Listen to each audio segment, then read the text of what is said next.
They struck a private residence, not a military base, not a government building, a family home, and the man inside was the brother of the most powerful leader in Israel. Iran didn't just launch a missile that night. They sent a message, one that Benjamin Netanyahu has refused to acknowledge. Why the silence? What are they hiding? And why did this story vanish from every major headline? In less than 24 hours, the answer will change everything you thought you knew about this war. Welcome to Currency Archives, the one place where the stories that disappear find a home. Now, before we go any further, if you've been watching us for a while, you already know what to do. But if you're new here, think of subscribing, like leaving a light on for someone you trust. You wouldn't let a wise old friend's number go unsaved, would you? Hit that subscribe button, keep this knowledge close, and tell us something. Where in the world are you watching this from right now? Drop your city, your country, right down in the comments. Because this story touches every corner of this world, and we want to know exactly who is paying attention. On a night that the world was never supposed to know about, a missile found its target, not a radar installation, not a command center, not a weapons depot buried beneath the desert floor, a house, a private residence, the kind of building that does not appear on military maps, the kind of address that intelligence agencies protect at the highest level, the kind of location that, in theory, should never appear in any targeting database belonging to a foreign power. And yet, Iran found it. According to unverified reports that began circulating online before disappearing almost as quickly as they arrived, the man inside that residence was Iddo Netanyahu, the younger brother of Israeli Prime Minister Benjamin Netanyahu, a man who, on the surface, operates outside the formal structures of Israeli political and military power, a writer, a playwright, a figure known more in cultural circles than in defense briefings. But that description is dangerously incomplete. To understand why Iddo Netanyahu matters, not just as a brother, but as a strategic symbol, one must understand how power actually operates in Israel. Benjamin Netanyahu is not simply a political leader. He is the center of a deeply interconnected network of loyalty, influence, and decision-making that extends into his personal world. Those closest to him are not just family members. They are, in the eyes of adversaries, extensions of the man himself. This is not unique to Israel. Throughout history, the families of powerful leaders have served as both shields and targets. When an adversary reaches past the military apparatus and touches something personal, the message being delivered is no longer tactical. It is existential. Iran understood this. What happened next is where the story becomes even more significant. Within hours of these reports emerging online, they began to vanish. Posts were removed. Accounts went quiet. Mainstream outlets that briefly acknowledged the circulation of these claims quickly pulled back. No official statement came from Jerusalem, no denial, no confirmation, no press briefing, no carefully worded communique from the Israeli Prime Minister's office, just silence. And in the world of geopolitical intelligence, silence is never empty. Silence is a language. And when a government of Israel's sophistication goes completely quiet in response to a report this explosive, serious analysts do not shrug it off. They lean in. Because there are only two reasons a government stays silent in a moment like this. The first reason is that the report is false. And confirming it as false would require revealing how they know it is false, which means exposing intelligence sources and surveillance capabilities they cannot afford to expose. The second reason is that the report is true, and confirming it would trigger a chain of consequences that the government is not yet prepared to manage. Both explanations are deeply unsettling. Both explanations tell the same story. Israel is managing information actively, deliberately, and at the highest level of government. Now, consider what this means beyond the headlines. When a nuclear-capable regional power demonstrates the ability, or the intent, to locate and strike the private residence of a sitting prime minister's family member, the entire strategic landscape of the Middle East shifts, not gradually, overnight. Every business operating in the region must now recalibrate its risk assumptions. Every investor with exposure to Israeli technology, Gulf energy infrastructure, or regional supply chains must ask a question they were not asking 72 hours ago. How deep does Iran's intelligence penetration actually go? Because a missile does not find a private address by accident. It finds that address because someone, somewhere, provided precise information about where that address was. That is not a military capability. That is an intelligence capability. And intelligence capabilities of that precision do not stop at one target. The story disappeared from the headlines in less than 24 hours. But the implications did not disappear with it. They are still here, still unfolding, still working their way through the nervous system of global markets, regional alliances, and the private decision-making rooms of the world's most powerful governments. And the question that no official will answer publicly is the one that matters most. How do they know where to look? There's a skill that the most powerful governments in the world have quietly perfected over decades. It is not military strength. It is not economic dominance. It is not even diplomatic influence. It is the ability to make a story disappear, not through censorship, not through obvious suppression, but through something far more sophisticated, something that leaves no fingerprints, something that works so efficiently that within 24 hours, millions of people who briefly saw a headline begin to quietly wonder whether they imagined it. This is not conspiracy, this is operational reality. And in the case of Iddo Netanyahu, it worked almost perfectly. Almost. To understand how governments erase inconvenient truths in real time, one must first understand the architecture they use to do it. It does not begin with a phone call to a news editor.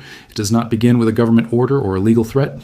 It begins much earlier than that. It begins with a system that has been quietly built over years, precisely for moments like this one. Israel's relationship with information control is not accidental. It is institutional. The country operates under a military censorship framework known formally as the military censor, a body with the legal authority to review and suppress any information deemed a threat to national security before it reaches the public. The system has existed since the state's founding. It has been refined through every war, every crisis, every moment where the gap between what the government knows and what the public knows needed to be carefully managed. But the modern information environment has introduced a problem that no censorship body was designed to handle: the internet. When unverified reports about Iddo Netanyahu began circulating, they did not come through traditional media channels that could be quietly intercepted. They came through social media, through encrypted messaging platforms, through the fragmented, decentralized world of online information sharing where no single authority controls the flow, and yet the story still disappeared. This tells serious analysts something important. The suppression was not structural. It was behavioral. It relied not on blocking the information at the source, but on something far more powerful.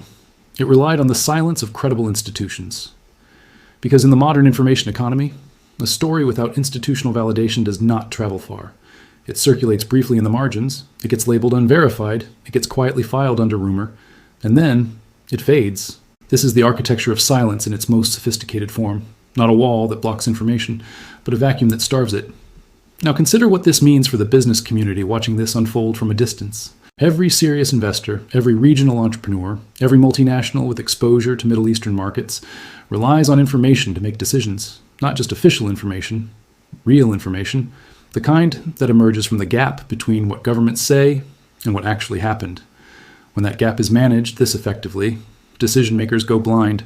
And blind decision makers make expensive mistakes. History is filled with examples of suppressed geopolitical events that markets failed to price correctly because the information never reached the people who needed it.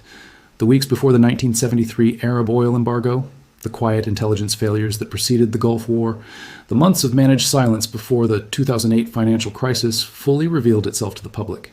In every case, the information existed, somewhere, in some form, but the architecture of silence held long enough for the damage to become irreversible. What is happening now with the Netanyahu family story carries the same structural fingerprints. A significant event allegedly occurs. Reports surface briefly. Institutional silence follows immediately. The story loses oxygen. Markets do not react. Analysts do not publish. And the world moves on as though nothing happened. But something happened. And somewhere in the intelligence communities of Tehran, Washington, London, and Beijing, people are not moving on. They are studying this moment very carefully, because the speed and efficiency of the information suppression tells them something critical about Israel's current vulnerability. When a government works this hard to keep a story quiet, it is not because the story is unimportant. It is because the story is far more important than anyone is being allowed to understand. And that gap between official silence and strategic reality is exactly where the most dangerous decisions get made. Every missile Iran fires is not just a weapon, it is a sentence. Written in fire, delivered at supersonic speed, and addressed to a very specific audience. Military analysts spend enormous resources studying the trajectory of Iranian missiles, the payload, the guidance systems, the blast radius, the technical specifications that reveal how far Iran's weapons technology has advanced since the last conflict. But the most important analysts are not studying the missile at all. They are studying the target selection. Because in modern warfare, where you strike tells you infinitely more than how you strike. The choice of target is a strategic communication. It is a message composed at the highest levels of military and political leadership. Reviewed, approved, delivered with full understanding of what it means and what it will trigger. And when Iran allegedly chose a private family residence connected to Benjamin Netanyahu, they were not making a military decision. They were making a philosophical one. To understand the full weight of this shift, one must understand how Iran has historically conducted its campaign against Israel. For decades, Iranian military doctrine operated within a set of understood boundaries: proxy forces, missile barrages targeting military infrastructure, economic pressure through energy market manipulation, cyber attacks on industrial systems. These were the instruments of a carefully calibrated pressure campaign. Aggressive, persistent, but bounded. Bounded by one unspoken rule. You do not touch the man at the top personally. That rule appears to have changed. And when rules that have governed a conflict for decades suddenly change, the entire risk architecture built around that conflict collapses overnight. Every assumption that regional governments, multinational corporations, and global investors have been using to model their exposure to Middle Eastern risk becomes obsolete. This is not a military escalation, it is a doctrinal one, and doctrinal shifts are the most dangerous kind, because they are the hardest to reverse. Consider what Iran's strategic calculation actually looks like from the inside. Iran is a country under extraordinary economic pressure. Decades of international sanctions have compressed its financial system, limited its access to global markets, and forced its economy into a state of permanent managed crisis. Its currency has lost catastrophic value. Its middle class has been systematically hollowed out. Its ability to project conventional military power beyond its borders is constrained by geography, logistics, and the overwhelming air superiority of its adversaries. And yet, Iran has not collapsed. It has not capitulated. It has not come to the negotiating table on terms set by Washington or Tel Aviv. Instead, it has innovated. When conventional power is unavailable, asymmetric power fills the vacuum. Iran has spent 2 decades building a military doctrine specifically designed to inflict maximum psychological and strategic damage at minimum conventional cost. Precision drone technology, deep intelligence penetration networks, proxy forces embedded across Lebanon, Syria, Iraq, and Yemen. And now, apparently, the ability to locate and strike targets that were previously considered untouchable. This is not desperation. This is evolution.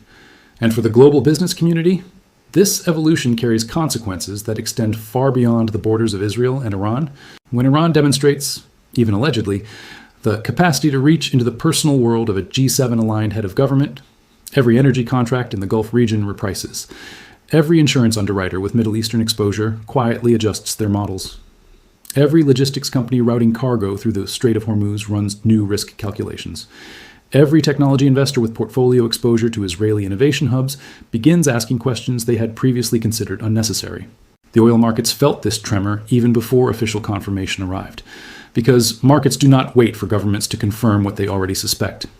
Smart capital moves on probability, not certainty, and the probability that Iran has fundamentally rewritten the rules of this conflict is no longer theoretical. There's a broader pattern here that serious analysts cannot afford to ignore. Iran is not acting alone in this recalibration. Behind its expanded operational doctrine sits a network of strategic partnerships. With Russia, with China, with non-state actors whose interests align around one shared objective: the gradual, deliberate erosion of Western-aligned stability in the Middle East. Every strike that crosses a previously uncrossable line moves that objective forward. Every story that disappears before the public fully processes what it means buys time for the next move to be prepared. And the next move is already in motion. The question is not whether the strategic landscape has changed. The question is whether the people who need to act on that change are paying close enough attention to see it coming. There is a moment in every major geopolitical shift where the window to act is still open, where the information exists, where the signals are visible, where the people paying close attention can still make decisions that protect them from what is coming. That window does not stay open forever. And right now, in the story of Iran, Israel, and a missile strike that the world was never supposed to discuss, that window is open, but it is closing fast. The disappearance of this story from mainstream headlines was not an accident. It was not simply the nature of a distracted media cycle moving on to the next crisis. It was a deliberate, sophisticated management of information at the highest levels. And that management served one primary purpose: to keep the majority of people from understanding what just changed. Because when people understand what just changed, they act. Markets move. Capital relocates. Supply chains get restructured. Investment decisions get reversed. Political alliances get quietly renegotiated behind closed doors. All of that movement is inconvenient for the people who benefit from the current arrangement. So the story disappears, and the majority of people return to their routines, unaware, unprotected, and dangerously exposed to consequences they never saw coming. This is not a new pattern. History has recorded it with painful precision. In the months before the 1973 Arab oil embargo, the signals were visible to anyone paying attention. Egyptian and Syrian military movements were documented. Intelligence reports circulated in classified channels. The economic dependency of Western nations on Middle Eastern oil was a known vulnerability. And yet, the majority of businesses, investors, and governments were caught completely unprepared when the embargo hit. Oil prices quadrupled in weeks. Stock markets collapsed. Entire industries were restructured overnight. The information existed, the story was there, but the architecture of silence held long enough for the damage to become catastrophic. The parallel to today is not approximate, it is precise. Right now, global markets are operating on a set of assumptions about Middle Eastern stability that this story fundamentally challenges. They are assuming that the conflict between Iran and Israel, however intense, will remain within boundaries that protect global energy supply, regional trade routes, and the broader architecture of international commerce. Those assumptions were built on the old rules. The rules that said personal targeting of heads of state and their families was a line that would not be crossed. That line has allegedly been crossed, and the markets have not priced it. Not fully, not honestly, because the story disappeared before the pricing mechanism could respond. This gap between what has allegedly happened and what markets currently reflect is where serious decision makers must now focus their attention. For business owners with supply chain exposure to the Middle East, the question is no longer whether disruption is possible. The question is how deep that disruption will go and how quickly it will arrive. Contingency planning that was previously treated as theoretical must now be treated as operational. For investors with portfolio exposure to regional energy, technology, or financial assets, the risk models built on pre-escalation assumptions need immediate review. The volatility that typically follows doctrinal shifts in major conflicts does not announce itself politely. It arrives suddenly, and it punishes the unprepared with disproportionate severity.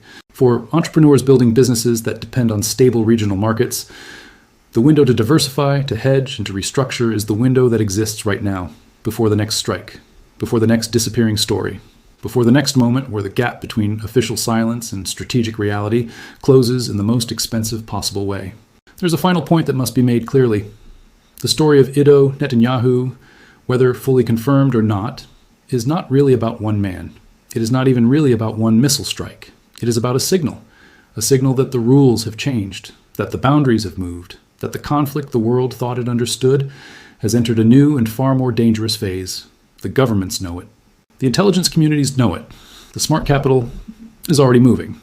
The only question that remains is whether you are among the people who saw this story before it disappeared again.